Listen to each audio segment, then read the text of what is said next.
एक पोरांनो लक्षात ठेवा, पुष्पामध्ये झुकेगा नाही साला म्हणणारा तो पुष्पा तुमचा आदर्श असेल का नाही मला माहिती नाही, पण वयाच्या 32व्या वर्षी डोक्याच्या केसापासून पायाच्या नखापर्यंत डोळ्यातले एक एक भुबुळ ज्या राजानं काढून रक्ताचा अभिषेक या मातीला घातला आणि औरंगजेबासमोर उभारून झुकेगा नाही साला म्हणत औरंगजेबाला स्वतःची औकात दाखवली, तो सर्जा संभाजी राजा आपला आदर्श असला पाहिजे. खरं तर आजच्या कार्यक्रमाला मोठ्या संख्येत उपस्थित असणारे आमचे बंधूंनो आणि बंधूंच्या भगिनींनो, या कार्यक्रमासाठी आपण सर्वजण वेळात वेळ काढून उपस्थित राहिला त्याबद्दल सर्व विद्यार्थी विद्यार्थिनी आणि शिक्षकांचं मनापासून आभार व्यक्त करतो. पहिल्यांदा सांगतो, तुमच्यासाठी 200 किलोमीटरचं अंतर पार करून आलोय. टाळ्या वाजवल्या तर मनापासून वाजवायच्या, उघड टिकल्या वाजवल्या आणि टाळ्या वाजवायच्या नाही त्या. कारण तुमच्या सगळ्यांच्या टाळ्यांची दाद हीच सुदर्शन शिंदेची जायदाद आहे. खरं तर फार कमी प्रमाणात असे महोत्सव आपल्या शाळांमध्ये आपल्या देशामध्ये साजरे केले जातात. यातूनच उद्याचा भारत घडणार आहे, यातूनच उद्याची पिढी घडणार आहे. एकदा मला एका व्यक्तीनं एक नकाशा फाडून दिला, भारताचा नकाशा, आणि म्हणाले की दादा हा नकाशा लवकरात लवकर जोडून दाखव. आता भारताचा नकाशा पाठ होण्या इतपत आम्ही अभ्यास केलाय का नाही हा महत्त्वाचा विषय आहे, पण भारताचा नकाशा मी अगदी 2 मिनिटात जोडून पूर्ण केला. त्यावेळी तो मित्र म्हणाला की बाबा 2 मिनिटात भारताचा नकाशा कसा काय जोडलास? मी म्हटलो बाबा तू जो भारताचा नकाशा तू मला फाडून दिला होतास त्या नकाशाच्या पाठीमागं एका माणसाचं चित्र होतं. मी पहिल्यांदा माणूस जोडला, नकाशा उलटा केला, भारत देश आपला आपण जोडला गेला होता. जेव्हा कार्यक्रमाचं आयोजन केलं जातं, कार्यक्रमाचा विचार केला जातो, त्यावेळी आयोजकांनी सुद्धा 50 वर्षाचे एक विद्यार्थी जोडले असतील आणि उलटे केल्यावरती आज एवढा मोठा कार्यक्रमाचा सोहळा इथं संपन्न होतोय. यासाठी समर्पण असणारी पिढी सुद्धा असावी लागते. पुढच्या पिढीला आपण काही देणं लागतो की नाही, येणाऱ्या पिढीनं आपला इतिहास सांगावा, अभिमानानं सांगावा, तो इतिहास कर्तृत्वातून असावा आणि त्या कर्तृत्वाला सलाम करण्यासाठी आज आपण सगळे इथं जण उपस्थित आहोत. खरं तर मी एक नेहमी गोष्ट सांगत असतो की शिक्षक आणि विद्यार्थ्यांमध्ये फार सोपं नातं असतं. शिक्षकाला सगळ्यात जवळचा जर कोणी माणूस कोणी व्यक्ती असेल तर तो विद्यार्थी असतो, आणि जो विद्यार्थी ज्या शाळेत घडलाय त्या शाळेचं महत्त्व सुद्धा तेवढ्या मोठ्या किमतीचं असतं. मग यासाठी जर आयुष्यात आपल्याला काही मोठं करायचं असेल तर पहिल्यांदा पोरांनो आपण आपल्या आयुष्याचे आदर्श ठरवली पाहिजेत. आपण कोणाचा आदर्श घेतो, कोणाच्या आदर्शावरती चालतो, याच्यावरती आपल्या आयुष्याची जीवनशैली सुद्धा तितकीच अवलंबून असते. आणि त्याच आदर्शाबरोबर आपल्या पाठीवरती थाप देणारी सुद्धा मंडळी तयार झाली पाहिजेत. आणि विद्यार्थ्यांच्या पाठीवरती मानानं अभिमानानं थाप देणारी एकमेव व्यक्ती ती म्हणजे शिक्षक आहे. एकमेव माणूस ज्याला वाटतं आपला विद्यार्थी मोठा व्हावा, आपला विद्यार्थी घडावा. हे कुठून झालं हो? हे संस्कारांचं बीज कुठून आलं? 392 वर्षापूर्वी एकदा असा प्रसंग घडला होता. काही शेतकरी आले आणि मासाहेब जिजाऊंना भेटले आणि जिजाऊंना म्हणाले की जिजाऊ, या पुण्यामध्ये यवन हैदूस घालतेत, या पुण्यामध्ये यवनांनी गाढवाचा नांगर फिरवलाय आणि या पुण्यामधली माती उजाड करून टाकले. आऊसाहेब काहीतरी करा. आऊसाहेब म्हणाल्या पुणे ही शिक्षणाची नगरी, अनेक लोक इथं शिकतात, मग या पुण्यामध्ये आपण काहीतरी केलं पाहिजे. रायारावाने जो गाढवाचा नांगर फिरवलाय तो नांगर काढायचा आणि इथली शेती पिकवली पाहिजे. यासाठी मासाहेब जिजाऊंनी तिथं सोन्याचा नांगर फिरवला आणि पुणे विद्येचं माहेरघर झालं, कारण ज्या मातीत मासाहेब जिजाऊंनी सोन्याचा नांगर फिरवला. आता शेती पिकायला लागली, शेतीबरोबर अनेक पिकं यायला लागली, पण पिकं जोमात उभा राहिली. आणि आजूबाजूची जनावरं, रानटी जनावरं त्या पिकामध्ये जायची आणि दिवसा पिकाचा हैदूस करायची, अख्खं पीक नेस्तनाबूत करायची. पीक द्यायला आलेलं पीक, विकायला आलेलं पीक डोळ्यासमोर तुटताना, बाद होताना शेतकरी बघायचा, व्याकुळायचा. आणि काही शेतकरी मिळून माँसाहेब जिजाऊंकडे गेल्या आणि जिजाऊंना म्हणाल्या, जिजाऊ तुम्ही नांगेर तरी फिरवला, आम्हाला शेती करण्यासाठी तुम्ही माती तरी उपलब्ध करून दिली, पण जिजाऊ या शेतीमध्ये काही जनावरं हैदूस घालतात आणि त्याच्यामध्ये उभं पीक आलेलं आता वाहून चालले, काहीतरी करा माँसाहेब. तेव्हा माँसाहेबांनी एक योजना काढली. माँसाहेबांनी अख्ख्या पुण्यामध्ये दौंडी पिटवली. जो कोणी त्या रानटी जनावराच्या शेतातल्या जनावराची शिकार करून त्याची शेपटी मला दाखवायला आणेल ना, त्याला मी सोन्याचं खडं बक्षीस म्हणून देणार. आजूबाजू गावची पोरं, यातनं दोन गोष्टी झाल्या. एक तर जिगरबाज तरुण पोरं स्वराज्यासाठी मिळाली आणि दुसरी गोष्ट त्यामुळे शेतीचं संरक्षण झालं. आजूबाजूची जिगरबाज पोरं, तरणी बांड पोरं, माँसाहेब जिजाऊंनी त्यांच्या हातातून सोन्याचं खडं द्यायचं सांगितलंय. यायची, शेतामध्ये जायची, ती रानटी जनावरं मारायची, त्यांची शेपटी तोडायची आणि माँसाहेब जिजाऊंना दाखवायची. जिजाऊ त्या पोरांच्या हातात सोन्याचं खडं द्यायच्या, सत्कार करायच्या. एके दिवशी सायंकाळी 2 वाजता एक माणूस अंगावरती जनावराचं मेलेलं धड घेऊन आला आणि तो पहारेकऱ्यांना म्हणतोय, मला माँसाहेब जिजाऊंना भेटायचं आहे. अरे पहारेकरी म्हणाले, काय काम काढलंस एवढं रात्री? नाही, जिजाऊंना मला भेटायचं आहे. अरे रात्रीच्या 2 वाजलेत, सकाळी ये, सकाळी आल्यावरती तुला जिजाऊंची भेट घालून देतो. नाही नाही नाही, मला आत्ताच जिजाऊंना भेटायचं आहे. हा सगळा गलबला आतून जिजाऊ ऐकत होत्या आणि जिजाऊ निमूटपणे बाहेर आल्या. ते पोरगं तार करणं पुढं झालं. त्या पोरानं ते आणलेलं जनावराचं धड माँसाहेब जिजाऊंना दाखवलं आणि जिजाऊंनी म्हणालं, जिजाऊ अहो साहेब तुम्ही सांगितलं होतं ना, जो कोणी जनावराचं शेपटी कापून येईल त्याला तुम्ही सोन्याचं खडं देणार. आऊसाहेब ह्या काय जनावरं आणलंच नवं. आऊसाहेब म्हणाल्या, अरे लेक्या, मी नुसती शेपटी कापून आणून दिला असतास तरी मी तुला सोन्याचं खडं दिलं असतं. एवढं मोठं जनावर काय आणायची गरज होती? चुकलंच आऊसाहेब. अरे पण सकाळी आला असतास तर मी काय तुला सोन्याचं खडं दिलं नसतं का? सरदिशी मागे सरला आणि म्हणाला, आऊसाहेब या सोन्याच्या कड्यासाठी नाही आलो आऊसाहेब. आऊसाहेब मला पैसा पाणी मिळावं यासाठी नाही आलो आऊसाहेब. आऊसाहेब फक्त तुमच्या एका प्रेरणेची थाप माझ्या पाठीवरती पडावी यासाठी आलो आऊसाहेब.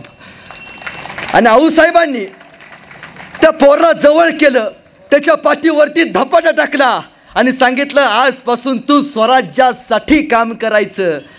ती एक प्रेरणेची थाप, एका गुरुनं एका शिष्याच्या पाठीवरती टाकलेली प्रेरणेची थाप, तोच माणूस पुढे तानाजी मालुसरे झाला.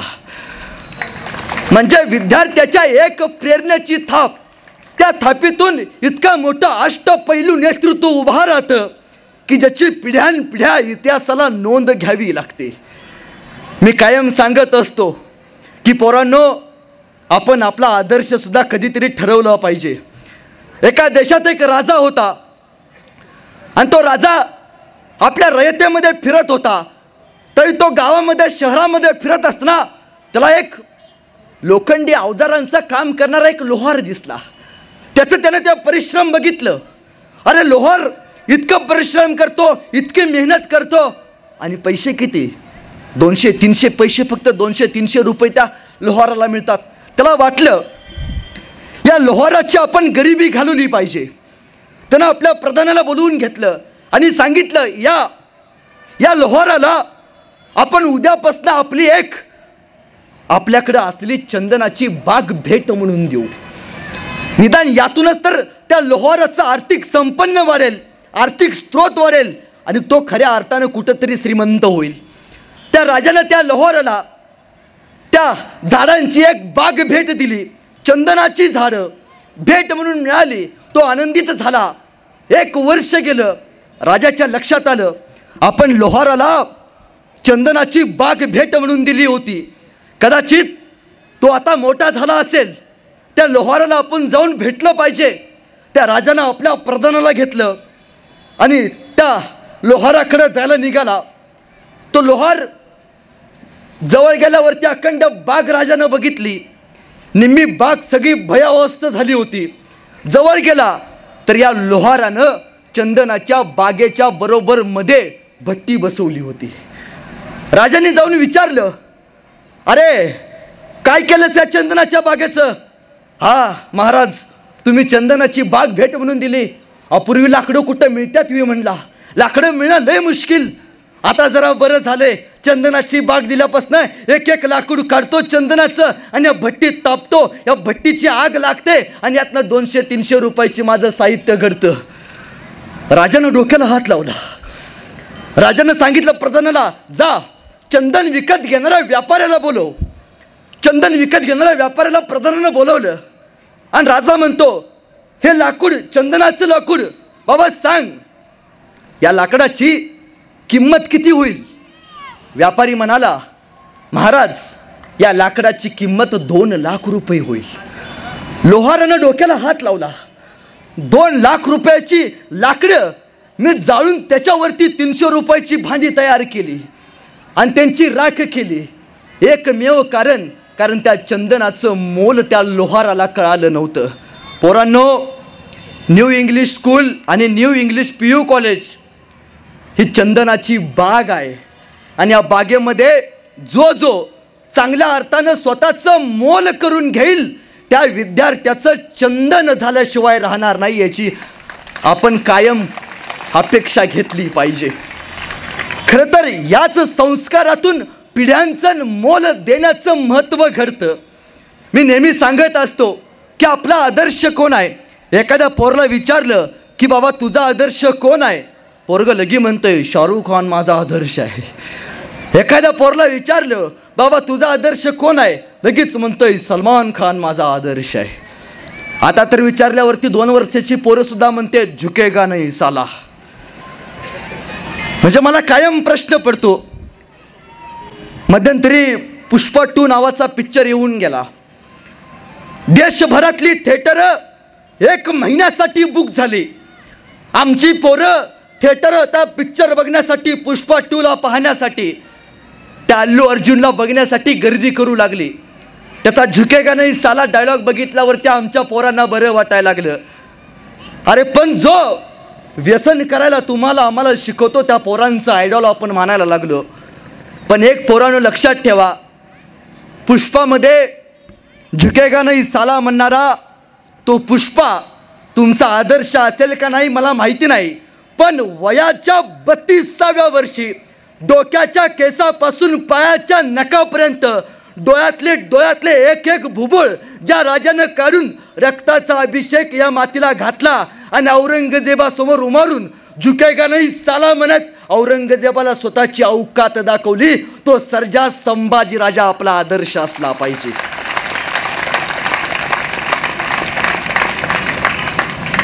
आणि दुसरा आदर्श म्हणजे काचेच्या फ्रेम समोर उभारून शायनिंग मध्ये फोटो काढणारा सलमान खान आपला आदर्श. जरूर ठेवा, काचेच्या फ्रेम समोर उभारून शायनिंग मध्ये फोटो काढणारा सलमान खान पोरांनो आपला आदर्श जरूर ठेवा. जिम मध्ये घाम गाणारा शाहरुख खान आपल्या पोरांचा आदर्श पोरांनो जरूर ठेवा. पण सकाळी 7 वाजल्यापासनं संध्याकाळी 7 वाजेपर्यंत, सकाळी सूर्य उगवल्यापासनं संध्याकाळी सूर्य मावळ्यापर्यंत 2 बैलांच्या पाठीमागं लाकडी नांगराचा हुंडा घेऊन शेताच्या या बांधापासनं शेताच्या त्या बांधापर्यंत नांगरणारा आपला बाप पोरांनो आपला आदर्श असला पाहिजे. आपला बापच आपला आदर्श असला पाहिजे. आणि पोरांनो आयुष्यात एकदा तरी आपण आपल्या बापाचा मार खाल्ला पाहिजे. किती लोकांनी मार खाल्ला इथं बसलेला हात वरती करा. सगळ्यांनीच खाल्लाय. बापाचा मार खाल्ल्याशिवाय कोणी मोठं होत नाही. आयुष्यात आपण एकदा तरी आपल्या बापाचा मार खाल्ला पाहिजे आणि त्यातल्या त्यात बुटानं खाल्ला पाहिजे. का खाल्ला पाहिजे माहितीये? कारण ज्या शाळेतली आणि ज्या गावातली पोरं आपल्या बापाचा मार खातात आणि त्यातल्या त्यात बुटानं खातात त्याच पोराचा पाठीचा कणा ताट झालाय आणि तेच पोरगा समाजामध्ये अभिमानानं स्वाभिमानानं फिरतंय. ही फक्त बाप आणि शिक्षक नावाची ताकद आहे. आता कार्यक्रम सुटल्यावर घरात घेऊन बोटे घेऊनच चालू करायचं. अहो साधी गोष्ट आहे. संस्कार म्हणजे काय हो? आपण कोणाला आयडॉल मानतो, आपण कोणाला आदर्श मानतो, या गोष्टीवरती सुद्धा आपल्या जगण्याची जीवन घडना समाविष्ट असते. आई वडिलांबद्दल प्रेम व्यक्त करता आलं पाहिजे. जगात दोनच दैवत आहेत. या जगामध्ये फार अशी कमी माणसं आहेत ज्यांच्या पाया पडण्या इतपत त्या माणसांचं कर्तृत्व मोठं आहे. या जगात दोनच अशी माणसं आहेत ज्यांच्या पाया पडण्यापर्यंत त्या लोकांचं कर्तृत्व मोठं आहे. पहिली व्यक्ती ते म्हणजे आपले आई वडील आणि दुसरी व्यक्ती म्हणजे शाळेत शिकवणारे आपले शिक्षक. मी असं का म्हणतो? शिक्षकाला आमच्या इकडं महाराष्ट्रात, आता महाराष्ट्रातली थोडी लोक असतील इथं, आमच्या इकडे एक जुना शब्द आहे, तो म्हणजे मास्तर. काय म्हटलं जातं? मास्तर. आमच्या वडिलांनी आम्हाला सांगितलं की बाबा आम्ही लहान होतो त्यावेळी आम्ही आमच्या शिक्षकांना मास्तर म्हणायचो. मी खूप हसलो, जसं आजही काही लोक इथं हसले असतील. पण त्यावेळी माझ्या वडिलांनी मला सांगितलं, माझे वडील मराठीचे प्राध्यापक आहेत, ते म्हणले बाबा मास्तर म्हणल्यावरती तुला नक्की हसू आलं असेल, पण एक गोष्ट लक्षात ठेव, मास्तर या शब्दातच फार अर्थपूर्ण अर्थ आहे. मास्तर म्हणजे मा म्हणजे आई आणि स्तर म्हणजे पातळी. आईच्या पातळीवरती जाऊन शिकवणारा देव, त्याचं नाव म्हणजे मास्तर. पण यासाठी आपली पिढी शिक्षकांना आदर कितपत देते याचा सुद्धा आपण विचार केला पाहिजे. पूर्वी अशी वेळ होती, आता जुने प्राध्यापक लोक इथं आहेत, एखादे शिक्षक समोरून यायला दिसले की विद्यार्थी शिक्षकाला भिवून गायब व्हायचे. आता विद्यार्थी शिक्षकाला म्हणतायत काय सर बरं आहे का, कसं काय चाललंय तुमचं? याचा अर्थ गुरु आणि शिष्यातलं नातं कुठंतरी संपत आले. आपण आपल्या पुढच्या पिढीला काय देतो, आपण आपल्या पुढच्या पिढीला कुठला संस्कार देतो, यावरती सुद्धा आपल्या अनेक गोष्टी अवलंबून असतात. मी नेहमी काही गोष्टी सांगत असतो की शिक्षकांनी यातनं काय शिकावं. तर अनेक शिक्षक म्हणतात की बाबा शिक्षक पेशात फारसं काही आता उरलं नाही. शिक्षक D.Ed B.Ed कॉलेजचे सगळे आता बंद पडत आलेत. एखाद्या पोरला विचारलं तुला काय व्हायचं आहे, तर ते पोरग लगे म्हणतं मला डॉक्टर व्हायचं आहे. एखाद्या पोरला विचारलं तुला काय व्हायचं आहे, पोरग लगे म्हणतं मला इंजिनियर व्हायचं आहे. काही पोरला विचारा, एकही पोरगा म्हणणार नाही मला शिक्षक व्हायचं आहे. पुढची पिढी घडावी असं आम्हाला का वाटत नाही, तर यासाठी या देशातले काही शिक्षक सुद्धा तेवढेच जबाबदार आहेत, याची आपण गोष्ट लक्षात घेतली पाहिजे. मी नेहमी सांगत असतो, आमच्याकडं पर्यावरणाचा एक क्लास होता आणि सरांनी आम्हाला एक प्रोजेक्ट दिला होता की बाबा स्वच्छता कशी राखावी हे लहान पोरांपर्यंत तू समजावून ये. मी प्रत्येक ठिकाणी जायचो, स्वच्छता कशी राखावी, नीटनेटकं कसं राहावं याचं सुविचार लिहायचो आणि त्या विद्यार्थ्यांना समजावून सांगायचो. एका शाळेत अशाच एक मॅडम होत्या आणि पहिलीचा वर्ग होता. मॅडमांनी सांगितलं की बाबा सरांनी येऊन सांगितलंय की जेवणाच्या नंतर किंवा जेवणाच्या पूर्वी आपण हात धुतला पाहिजे आणि हात धुतल्यानंतर आपण जेवायला बसलं पाहिजे. वर्गातली सगळी पोरं हात धुवायची आणि मग जेवायला बसायचे. पण एक बेनं असं होतं जे बिन हात धुता जेवायला बसत होतं. आता शिक्षक जो कच्चा विद्यार्थी तिथंच त्यांची नजर जाणार. शिक्षकांनी हे बघितलं आणि शिक्षकांनी त्या पोरला सांगितलं की बाबा हात धो आणि मग जेवायला बस. पण पोरगं बेंडल, ते परत बिन हात धुता जेवायला बसायचं. दोनदा तीनदा सांगितलं पण ते पोरगं शिकलं. ते पोरगं हात धुवायला लागलं आणि हात धुवून आपला वल्ला हात मॅडमच्या पदराला पुसायला लागलं, मग जेवायला बसायला लागलं. मॅडम म्हटले हे धुत नव्हतं बरं होतं, डबल पिडा लागली माझ्या मागं. काही वेळ असं झाला, मी एके दिवशी मॅडमला विचारलं उपक्रम कसा चालू आहे. मॅडम म्हणाल्या तुम्ही सांगितलं सगळी पोरं योग्य रीतीने रोज येतात, हात धुतात, जेवायला बसतात, पण एक जे ऐकत नव्हतं ते हात धुते, पण सर हात माझ्या पदराला धुते मग जेवायला बसते. तुम्ही या पोराची माहिती काढा. मला प्रश्न पडला, हा इथं वर्गात मॅडमच्या पदराला हात धुतून जेवायला बसतो, घरात काय करत असेल याची चौकशी करण्यासाठी मी त्याच्या घरी गेलो आणि त्याच्या वडिलांना विचारलं, त्याच्या आईला विचारलं, का हो या पोराच्या मॅडम अशा म्हणतात, हे हात धुतय पण मॅडमच्या पदराला हात पुसते मग जेवायला बसते, हे घरात काय करते पोरग. ते म्हणला, सर तुम्ही मॅडमनी हे सगळं शिकवल्यापासनं जेवणाच्या अगोदर हात धुवायचं मग जेवायला बसायचं. माझं पोरग एवढं हुशार झालं, माझं पोरग मला येऊन सांगतं, आई जेवणाच्या अगोदर हात धुवायचा बरं का आणि मग जेवायला बसायचं. माझं पोरग माझ्या पदराला हात धुतंय. मी शेतात काम करणारी एक माऊली आहे सर, पण सर मी पहिल्या शेतात जाताना पदर अशी खवायची.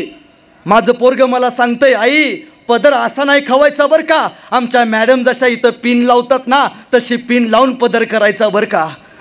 अहो सर मी पूर्वी बुचडा घालायची डोक्यात आणि एक फूल लावायची आणि जायची. मला माझं पोरग सांगतं, आई माझी मॅडम जशी वेणी करते ना तशी वेणी करायची मगच जायचं बरं का. मी परत आलो, त्या मॅडमला भेटलो आणि मॅडमला म्हणालो, मॅडम तुम्ही खूप भाग्यवान आहात, कारण त्या पोरानं घरात गेल्यावरती स्वतःच्या आईमध्ये त्याची बाई बघितली आणि वर्गात आल्यावरती तुमच्यामध्ये त्यानं स्वतःची आई बघितली. म्हणजे संस्कारांचं बीज कुठून येतं तर संस्कारांचं बीज स्वतःच्या घडवणुकीतून, स्वतःच्या समर्पणातून येतं. पण संस्कार कितपत घ्यावा, शिक्षण कितपत घ्यावं याचा सुद्धा आपण विचार केला पाहिजे. आमची पोरं शिकली, आमची पोरं सर मोठी झाली, देशभरात मोठी झाली, फिरायला लागली, पण आजपर्यंत आमची पोरं जी बाहेरच्या देशात शिकायला गेली त्या पोरांनी या देशाकडे कधी फिरून बघितलंच नाही हो. पण 50 वर्षानंतर सुद्धा या शाळेचा विद्यार्थी आपल्या शाळेला मजबूत करण्यासाठी फिरून बघतो. ही सगळ्यात मोठी वस्तुस्थिती आहे, हा सगळ्यात मोठा अभिमान आहे तुमचा आणि माझा. मी नेहमी सांगतो की जसं बाहेरच्या देशामध्ये आपले विद्यार्थी शिकायला जातात, मी आजपर्यंत सर ऐकले, आता भूगोलचे गणिताचे शिक्षक असतील, आपल्याकडे न्यूटन्स लॉ असतो, पण या देशाचं दुर्दैव आहे आजपर्यंत कधी शिंदे लॉ निर्माण नाही झाला का कुठं पाटील्स लॉ आजपर्यंत ऐकला आहे.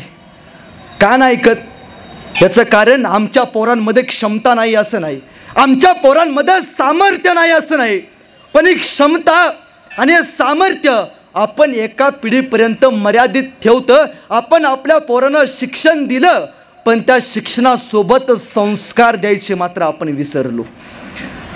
एके दिवशी नगरला मी कार्यक्रमाला गेलो होतो, एक शिक्षक मला भेटले, प्राध्यापक होते, रिटायर प्राध्यापक. सर म्हणाले, माझी दोन्ही मुलं अमेरिकेला आहेत. मी म्हटलो फार सुंदर, दोन्ही मुलं शिकली, तुम्ही अमेरिकेला पाठवली. हो सर. मग तुम्ही कुठं असता सध्या? मी सध्या वृद्धाश्रमात असतो. असं का झालं हो? ते म्हणलं, सर माझी दोन्ही मुलं अमेरिकेला पाठवली, दोन्ही मुलं डॉक्टर आहेत. मी त्यांना फारदा सांगितलं की ज्या मातृभूमीत तुम्ही शिकलात त्या मातीसाठी स्वतःचं देणं काही तुम्ही लागता का नाही. पण माझी पोरं न ऐकता अमेरिकेला शिकायला गेली. सर मध्यंतरी माझी बायको वारली. माझी बायको वारल्यावरती मी माझ्या पोरांना फोन केला की बाबा तुमच्या आई गेले, आईला तरी शेवटचं भेटायला या, आईला तरी शेवटचं बघायला या. मी म्हटलं मग काय झालं? सर माझा धाकटा मुलगा आईला अग्नी द्यायला आला, आल्याबरोबर माझ्या धाकट्या पोरानं माझ्या बायकोला अग्नी दिली. एक दिवस थांबला, माझ्या जवळ आला, माझ्या हातात पैशांचा बंडल टेकवला आणि म्हणाला की बाबा कंपनीमध्ये आता बरेच पेशंट येत आहेत, आता हॉस्पिटल ही सुद्धा कंपन्या झाल्या त्या पैसे छापायच्या. भरपूर पेशंट येत आहेत आणि मला थांबून चालणार नाही, हे पैसे घ्या, गावाला गोडधोड घाला आणि आईचं गोड फार सुंदररित्या तुम्ही साजरं करा. मी म्हणालो, अरे आईनं लहानाचं मोठं करताना रक्ताचं दूध करून तुला पाजलं, आईनं कधी दुधाचा हिशोब विचारला का रे तुला? म्हणला नाही. आणि तू आईचा हिशोब करून पैसे देऊन इथं चाललास. तो म्हणला, दादा मी तुला पुढं जाऊन विचारलं की बाबा येताना तू एकटाच आलास, थोरला का आला नाही? म्हटला, बाबा मी भैयाला म्हणालो होतो चल आईला शेवटचं बघून घेऊ, आई परत बघायला मिळणार नाही. तर बाबा भैया मला म्हणाला, आईच्या वेळी तू जा, बापाच्या वेळी मी जातो. आईला आणि बापाला वाटून घेणारी पिढी या मातीमध्ये जन्माला आली. हे का झालं? कारण आमची शिक्षण संस्कृती आम्ही कधी बदललीच नाही. मी कुठला शिक्षण व्यवस्थेवरती आरोप करत नाही, मी शिक्षकाचाच पोरगा आहे. पण एक गोष्ट मला जाणीवपूर्वक सांगावी लागते. मी लहान होतो, कदाचित पहिली जी तुमची बॅच या शाळेमध्ये झाली असेल 50 वर्षापूर्वी, त्यांना विचारा कोणी आहे का इथं 50 वर्षापूर्वीची पहिली बॅच कोणाची होती? आता सर आहे तिथं. सर आम्हाला आमच्या शाळेमध्ये लहानपणी ए फॉर ॲपल शिकवलं जातं. तुम्हाला काय शिकवलं जायचं? ए फॉर ॲपल शिकवलं जायचं. हे आमच्या संस्कृतीचं दुर्दैव आहे. आज आमच्या पोरांना ए फॉर ॲपल 50 वर्ष झालं शिकवलं जातं, बी फॉर बॅट 50 वर्ष झालं शिकवलं जातं. शिक्षक मित्रांनो, इथून पुढे एक गोष्ट करा, आपल्या पोरांना ए फॉर ॲपल शिकवू नका, आपल्या पोरांना A for doctor Abdul Kalam शिकवा. बी फॉर बॅट शिकवू नका, बी फॉर भगतसिंग शिकवा. सी फॉर कॅट शिकवू नका, आपल्या पोरांना सी फॉर छत्रपती शिवाजी महाराज शिकवा. तर देशासाठी मरणारी आणि संस्कृती जपणारी पिढी या मातीमध्ये खऱ्या अर्थानं तयार झाल्याशिवाय राहणार नाही.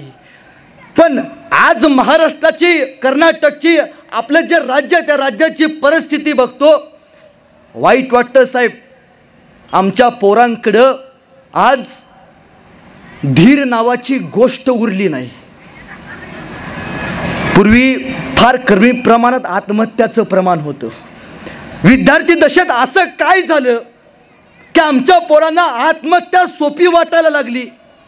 जीवन आणि मरण्याचा संघर्ष ज्यासाठी या भगवंतानं तुम्हाला आम्हाला या पृथ्वी तलावरती पाठवलं, तो संघर्ष पेलण्याची ताकदच आमच्या पोरांच्या मनगटामध्ये उरली नाही. पोरांनो, आयुष्यात प्रत्येकाच्या वाट्याला संकट येतं, पण आलेलं संकट निभावायची ताकद तुमच्या आणि माझ्यामध्ये आपल्या गुरुवर्यांनी, आपल्या बापजाद्यांनी पेरून ठेवले. अहो तुमच्या माझ्याच नाही हो, अनेकांच्या वाट्याला संकट आली. अहो ज्या माणसाच्या वाट्याला संकट येत नाहीत तो माणूस कधीच आयुष्यात ध्येयापर्यंत पोहोचत नाही, असं माझं प्रामाणिकपणे मत आहे. आणि ज्या माणसाच्या वाट्याला संकट येतात तोच माणूस इतिहासामध्ये आपलं नाव कोरून गेल्याशिवाय राहत नाही, हे माझं कायम सांगणं आहे.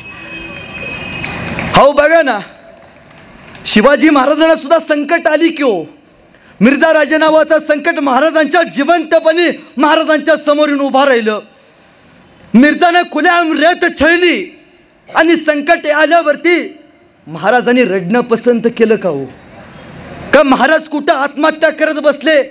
महाराजांनी त्या संकटाचा मुकाबला करायचा ठरवला आणि महाराजांनी त्या मिर्झाला तह करायचा ठरवला आणि तहात मिर्झाला 23 किल्ले बहाल केले आणि महाराजांकडे फक्त 16 किल्ले उरले. किती किल्ले उरले?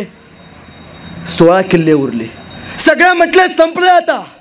काय या माणसाकडं डोक्याची केस उपडून घेईल, आयुष्यभर जे कमावलं एका क्षणात गमावून बसलाय हा माणूस. बराच वेळ महाराज शांत राहिले. तुम्हाला कधी प्रश्न पडतो आपण पोरांनो काय शिकलं पाहिजे आयुष्यात? आयुष्यात आपण धीर आणि संयम शिकला पाहिजे. ज्यावेळी मिर्झा इथल्या रयतेचे छळ करत होता त्यावेळी महाराजांचा तलवारीला हात गेला नसेल का? ज्यावेळी अफजल खान मूर्त्या फोडत होता त्यावेळी महाराजांचा हात तलवारीला गेला नसेल का? पण महाराज थांबले. शांत, संयम संयम संयम महाराजांनी दाखवला. आलेल्या संकटाला सामोरं जाण्यासाठी पोरांनी आपण संयम दाखवला पाहिजे. आणि तहात 16 किल्ले उरल्यावरती 9 वर्षांनी महाराजांचा राज्याभिषेक झाला. तहात फक्त किती किल्ले होते? 16 किल्ले. राज्याभिषेक शके नोंद आहे. कधी वाचा, महाराजांकडे 365 किल्ल्यांचं साम्राज्य. 9 वर्षात 365. राखेतून भरारी कसं घ्यायची अखंड देशाला फक्त राजांनी शिकवलं. तो राजा तुमचा माझा शिवाजी राजा. त्या राजाला आपण आपला प्रेरणास्त्रोत, आपला गुरु मानला पाहिजे, आपला शिक्षक मानला पाहिजे. मग आज आमच्या पोरांनी काय शिकलं पाहिजे?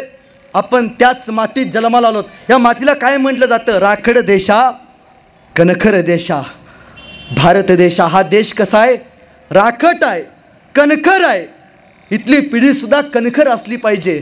खरं तर माझं कायम शिक्षकांना सांगणं आहे, आमच्या पोरांच्या अंगामध्ये ताकद नाही असं नाही. आता पालकवर्गसुद्धा असतील, आमच्या पोरांच्या अंगामध्ये धाडस नाही असं नाही, पण आम्ही आमच्या पोरांच्या अंगामधलं धाडसच कमी केले.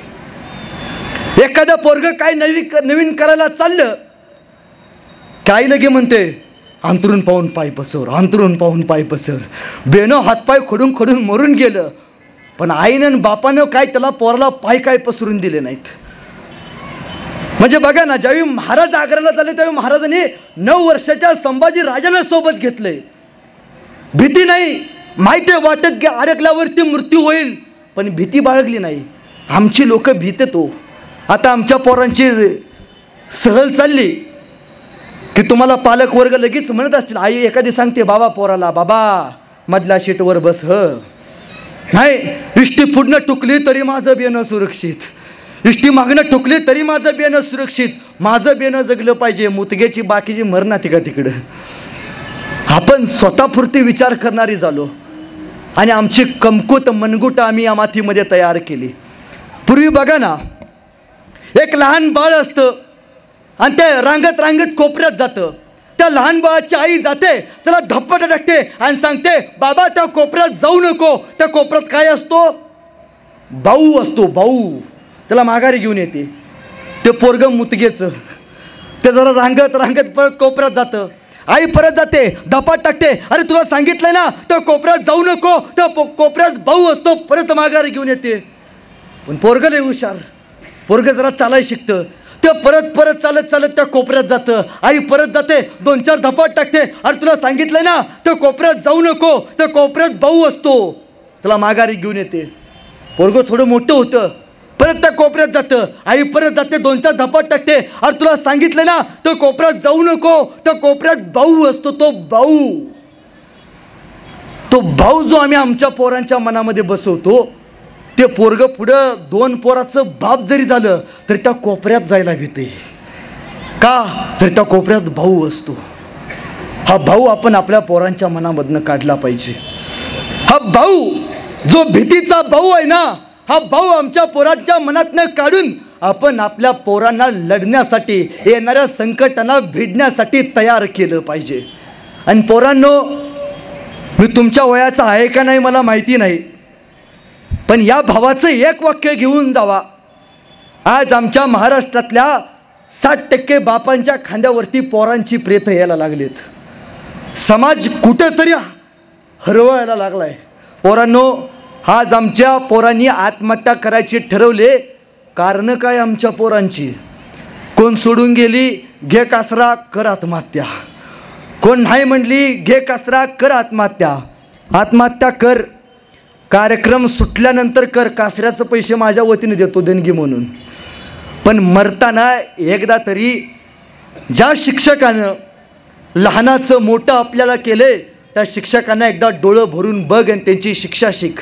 ज्या आई वडिलांनी आपल्याला मोठं केलंय, ज्या आईनं 9 महिने पोटात सांभाळून तुम्हाला जन्माला घातलंय, त्या आईला एकदा बघ आणि मग आत्महत्या कर. पोरांनो, आपलं आयुष्य स्टेटस ठेवण्यात चाललंय. पूर्वी बघा ना साहेब, आपल्या इथं शाळेला ग्रंथालय असेल, अनेक शिक्षक वर्ग आहेत. पूर्वीचे विद्यार्थी यायचे, सर शाळेतलं सोडा बरं का, दुसरं एखादं पुस्तक मला वाचायला द्या. ते आठवडाभर न्यायचं पुस्तक वाचायचं, माघारी आणून द्यायचे.